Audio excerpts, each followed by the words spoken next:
Good morning, students. So today we will look at the prokaryotic cell. So the prokaryotic cell is represented by bacteria, blue-green algae, mycoplasm, the PPLO, that is a pleuropneumonia-like organism. All are the prokaryotic cells.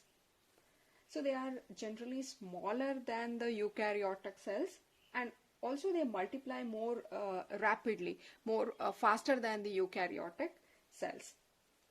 They may vary greatly in their shape and size. For example, you have seen in case of bacteria, while studying kingdom Monera, we have seen that bacteria were grouped into four depending upon their shape. So the round bacteria were called as a coccus, and the rod-shaped bacteria were referred as bacillus, and the spiral-shaped bacteria were called as spirillum, and a comma-shaped bacteria were called as vibrio. Here itself you can see that their shape will vary. Even the size of the prokaryotic cells might vary. You can see that bacteria are about 1 to 2 micron. If you look at the mycoplasm, they are 0.3 to 0.8 micron. PPLO, they are 0.1 micron. Like this, their shape and size vary greatly. Moving on to the structure of any prokaryotic cells, you can see mainly three, that is, they will have the cell envelope, and then inside is the cytoplasm, and they have the genetic material. So these are prokaryotes. Therefore, pro meaning what? We have already seen. Pro refers to the primitive. Karyon is a nucleus. They have the primitive nucleus. That is, they are not, they don't have a nuclear membrane, but they have the genetic material.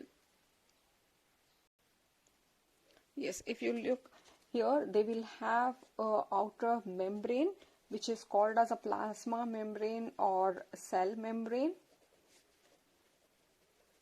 And outer to the cell membrane, they have one more layer which is called as cell wall.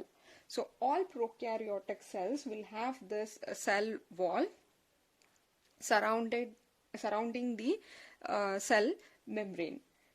The inside space here, they are filled with a matrix, and you call this inside one as the cytoplasm.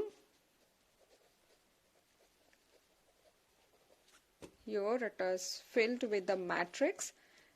It is called as the cytoplasm, and there is no well-defined nucleus, but still genetic material is present that was not enveloped by any sort of nuclear membrane. That is why we call it as a prokaryotic. In addition to their own genomic DNA, they will also have the extra DNA which is called as plasmid. We'll study all that further. Then we will take one by one. See, starting with the cell envelope. The cell membrane, I told you, it is the cell membrane. The cell membrane are semi-permeable in nature. That means they allow certain molecules to pass through them. This layer will interact with the outer environmental condition. So the cell membrane will interact between the this is a inner environmental, and it is the external. It will interact between these two, and the structure of the cell membrane or plasma membrane is very similar to that of eukaryotic cells. Therefore, we will study in detail of cell membrane structure in eukaryotic. Clear? So apart from that, they have this a cell wall. That a cell membrane is surrounded by the cell wall. So it is a protective in nature. The cell wall offers a protection, and also it maintains the shape of the cell. So the cell wall is made up of the peptidoglycan. It is made up of peptidoglycan. Now what is this peptidoglycan is? The peptidoglycan is a polymer of N-acetyl glucosamine and N-acetyl muramic acid, which are joined together by a short peptide links. So here the polymer meaning these two will repeat number of times. So now there is one acetylglycosamine linked with the acetylmuramic acid. So that will again repeat. There is one more acetylglucosamine and N-acetylmuramic acid linked by the peptide chain, and one more. So it's a polymer of this. The peptidoglycan are also called as murin, or it is called as mucopeptide. So apart from this, certain prokaryotic cells will also have an additional layer called a mucilage. So the mucilage, it is a slimy layer which is present outer to the cell wall. See here, all the prokaryotic cells will have the cell wall and cell membrane, but in some bacteria, apart from these two, they also have a slimy layer. Like this, they have a slimy layer which is present outer to the cell wall. This one you call it as mucilage, and these are made up of polysaccharides. It is protective against, see, this will prevent the entire cells from getting dried from desiccation, from chemicals, and from phagocytosis. So these are all the function of the presence of the mucilageous layer. So depending upon the arrangement of this mucilaginous sheath, if it is loosely arranged, you call it as a slime layer. See, this another term for this, you call it as glycocalyx. Clear? It is called as a glycocalyx. They differ in the composition and the thickness among a different bacteria. Suppose if they are present as a loose sheath, you call it as a slime layer. If same sheath, if it is very compact, thick and tough, you call it as a capsule. So usually the bacteria which will have this are virulent in nature. Am I clear? Here the cell membrane, cell wall and this mucilage, all together you call it as a cell envelope. And now there is bacteria are divided into two groups depending upon a staining method. So it is a Gram staining is a technique which was developed by a scientist called Hans Christian Gram. So when a bacteria are stained using this method, if bacteria take up that stain, we put those bacteria under Gram positive, and those bacteria which don't take up the stain are called Gram negative bacteria. So this property is basically because of the presence of the cell wall, and we have already seen here the cell wall is made up of peptidoglycan. So when a bacteria is stained with the Gram staining is done, the peptidoglycan will receive the stain. It will accept the stain and develop a purple color. So those bacteria are called as a Gram positive bacteria. In Gram negative bacteria, what happens? Apart from this a peptidoglycan here, they are being surrounded by one more layer which is made up of the lipoproteins. So these lipoproteins don't allow the stain to enter inside. See, when one more layer is present here which is made up of a lipoprotein, so when the staining is done to this bacteria, this layer, they don't allow the entry of the stain inside. The stains are not taken. So when they are washed, the stains are removed and they don't develop any color. So they are called Gram negative bacteria. But in case of Gram positive, this layer is not there. Directly you can see there is a cell wall made up of peptidoglycan which will receive that stain. Clear? Hope I'm clear with this. Prokaryotic cell, the first structure is cell envelope, the cell membrane, cell wall and this mucilage. All together you can call it as a cell envelope. The cell wall here it is made up of the peptidoglycan. The main function of cell wall is to offer the protection. They maintain the shape of the cell. Coming to the cell membrane, cell membrane are semi-permeable in nature. They just interact with the outside environment. Apart from these two, in certain prokaryotic cells or in certain bacteria, we have one more slimy layer called mucilage, or otherwise you can also call it as glycocalyx, which differ in the composition and thickness. If it is a loose sheath, you call it as slime layer only. If it is thick and tough, you call it as a capsule.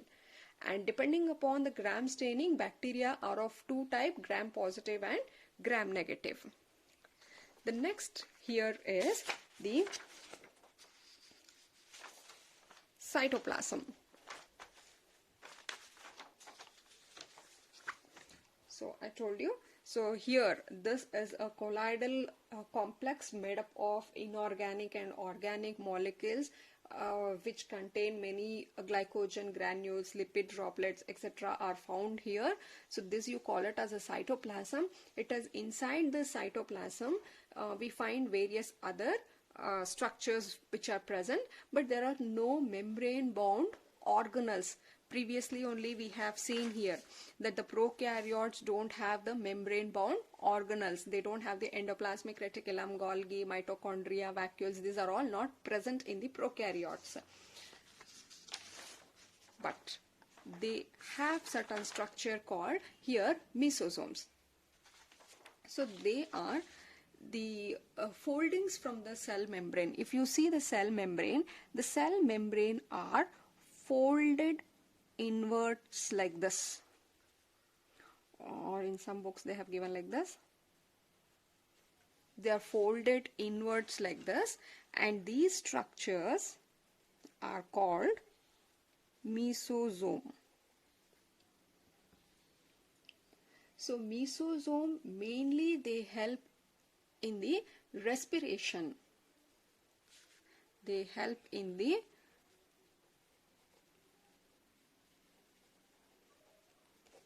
respiration. They are somewhat similar to mitochondria, which you can see in case of eukaryotes. Clear? The mesosomes are the inward foldings from the cell membrane. The nucleoids will be in contact with this, I'll tell you why, but these are mainly helpful for respiration. So the next one, you can find the ribosome here. So the ribosome in case of prokaryotes are, if this is a ribosome, the ribosome in case of prokaryotes are of 70S type. Ribosome is not a membrane bound organelle, therefore you can find the ribosome. There can be a single ribosome, or they can be present in a row. There may be many ribosomes present in a row, so that time you call it as a polyribosome. They are also found attached to this inner membrane, cell membrane, inner self membrane like this. They are found attached to the inner self membrane. Clear? Ribosome is of 70S type. They might be a single ribosome, or they can exist in a row. When they exist in a row, you call it as a polyribosome. Apart from that, they are also found attached to the inner cell membrane.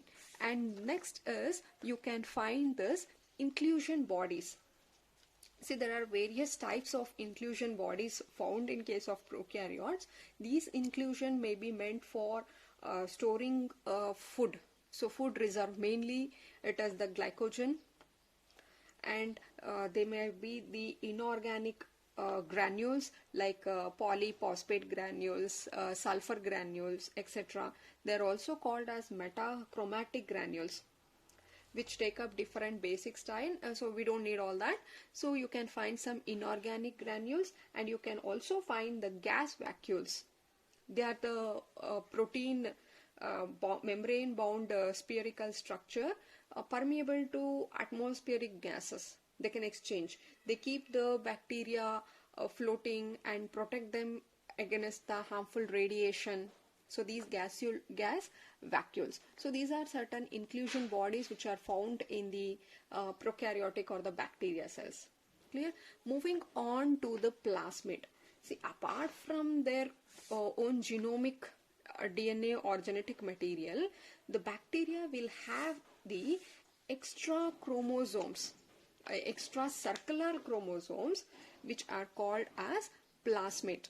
Usually cell will have the DNA, right? They will have their own genetic material, DNA. Apart from that DNA, bacteria will have extra circular DNA that is called as a plasmid, which can self-regulate. And they can they can also duplicate, meaning self-replication. They show the self-replication. So then it is the flagella. We know that they are the fine protoplasmic strands which are made up of protein called flagellin. So flagella here, they are made up of protein called flagellin. So here they consist of a basal body which is attached to the cell wall or the a plasma membrane, and then they have the hook, and then they have a long filament. So the role of flagella is they are meant for movement or locomotion. Movement or locomotion. So you can find such flagella all over the bacteria which are acting as a locomotory movement. The flagella helps in movement, and it is made up of a protein called flagellin. And entire flagella we divide into three parts: the basal portion, which is attached to the cell membrane or the cell wall.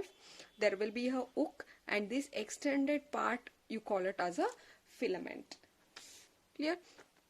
And next is these fibriae. So they are the small fibrous growth. So you can find some fibrous growth like this, small fibrous growth, which are referred as, these are what? These are flagella, meant for locomotion, and these are called as a fibriae. So fibriae is basically meant for attachment of a bacteria to a substrate. See, imagine the bacteria has to get attached itself to her host body. So that time the fibriae will act as a hook. They help the entire bacteria to sit on the substrate or the host, is the work of the fibriae. Apart from this, they have certain photosynthetic pigments. See, the photosynthetic pigments are bacteria, chlorophyll, bacteriophytins, carotenoids. Certain pigments are found because in bacteria they act as some of the bacteria act as autotrophs. So they can prepare their own food. So that is the reason why you can find these photosynthetic pigments are present in the bacteria. So these were all the structures which were present within the cytoplasm. Apart from that, you can find a nucleoid. See here, the nucleoids are usually found attached to this mesosomes. So these are the nucleoids which are compact, coiled, and it is a circular DNA which are always attached to this mesosomes. You cannot find a well-defined nuclear membrane how we see in case of a plant or an animal cell, because those two were the eukaryotes. Here we are talking of a prokaryotic cells, therefore they don't have such a well-defined nucleus, but instead these in the cytoplasm they are freely suspended without this nuclear membrane. They lack the nuclear membrane. Clear? So these are always found in the mesosomes, attached to the mesosomes, because I told you this will act as a mitochondria. It is similar to mitochondria which is present in the eukaryotic cells. So the energy which is required for a DNA to replicate can be easily taken up by this. Therefore they are very close to this mesosomes. Yes, just we'll have a quick recap of what we have studied. So we were talking of the prokaryotic cells. The prokaryotic cells, some of the prokaryotic cells, here you can see the bacteria, blue-green algae, mycoplasm, PPLO, these are all the prokaryotic cells. They vary in their shape and size. We know that they exist in different shape, and also the size of the prokaryotic cells might vary.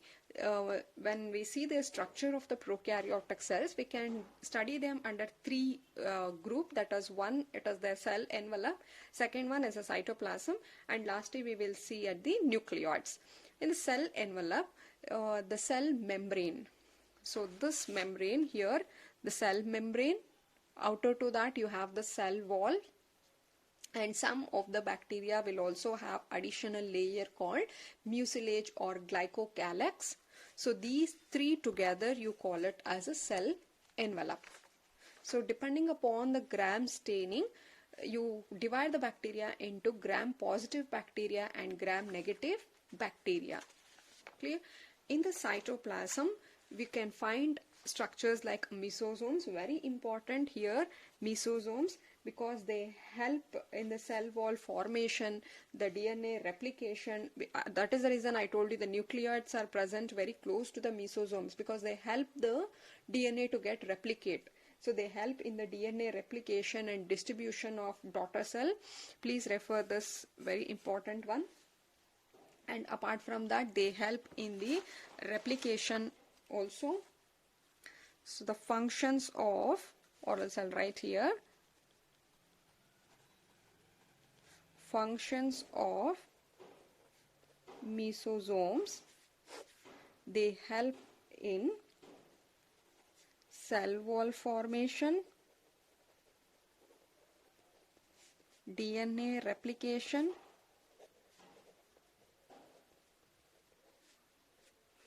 distribution,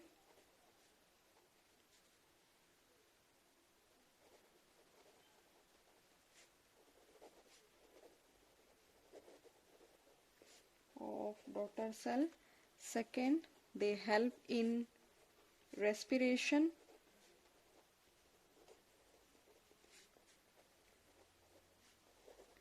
secretion, they increase the surface area,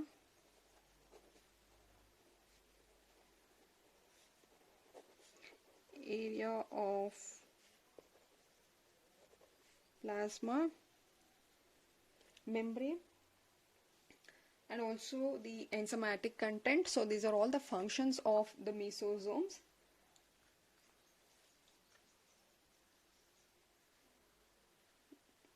In case of some prokaryotes, like in case of cyanobacteria, apart from these mesosomes, you can also find some more extension which are present in the cytoplasm, and those are called as a chromatophores, which contain the pigments. They have the pigments. I told you they will have this photosynthetic pigments present in them. So next is the ribosome. So ribosome is the site for protein synthesis. We all know this. So here it is made up of a 70S type of ribosome, which are further made up of two subunits, a larger subunit called 50S and a smaller subunit called 30S. Don't add this. These are all subunits.